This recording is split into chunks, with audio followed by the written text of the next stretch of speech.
Also restored the courthouse, and the heritage complex, as it is now known, is the showplace of the region. It's absolutely gorgeous. The neighbours love it, and a devoted staff look after it beautifully. It is a very happy ending, and it is just food for thought for what could be accomplished here. Thank you.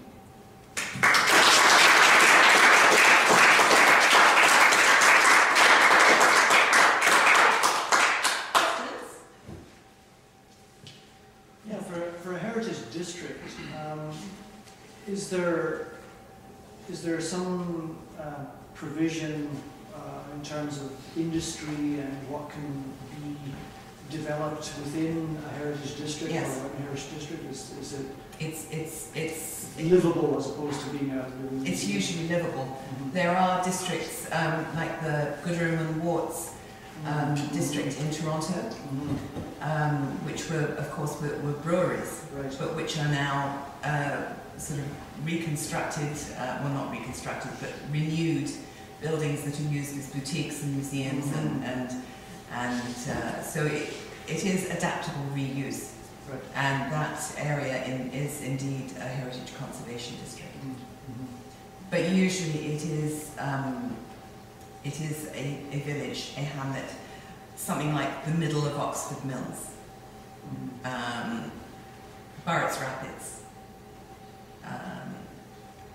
Bishop's Mills, wherever. Hexton would be wonderful because there are some wonderful buildings there.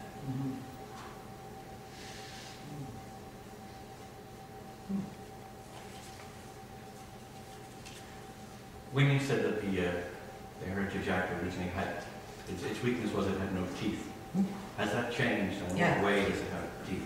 If at the same time you say that, for example, designated buildings aren't nearly as restricted as people with the first Heritage Act, you had 180 days, then you could take away your building.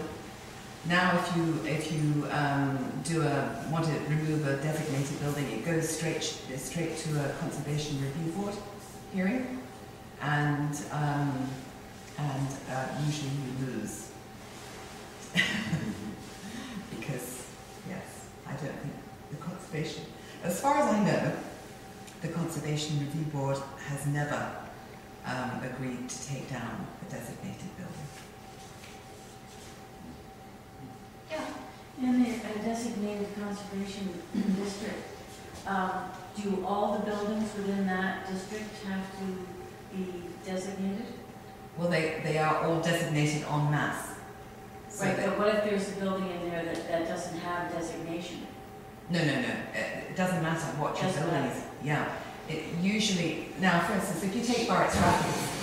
I was just thinking of this corner around here, Brigadoon down. Yeah. Past that. Okay, no.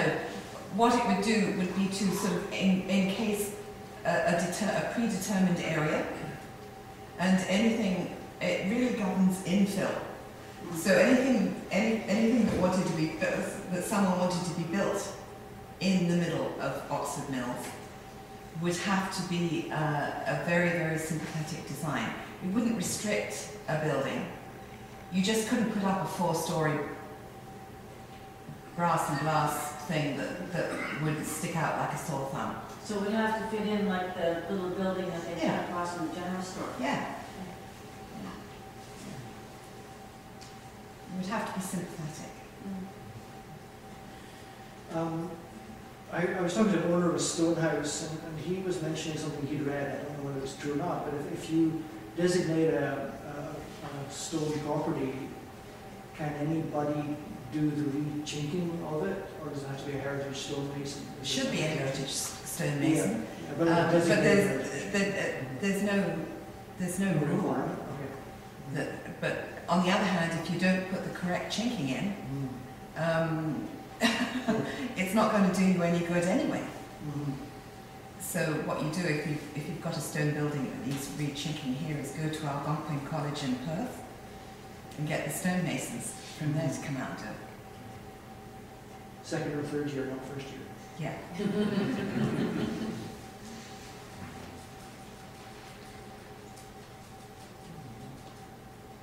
Okay, thank you very much. Well, thanks, Rowan.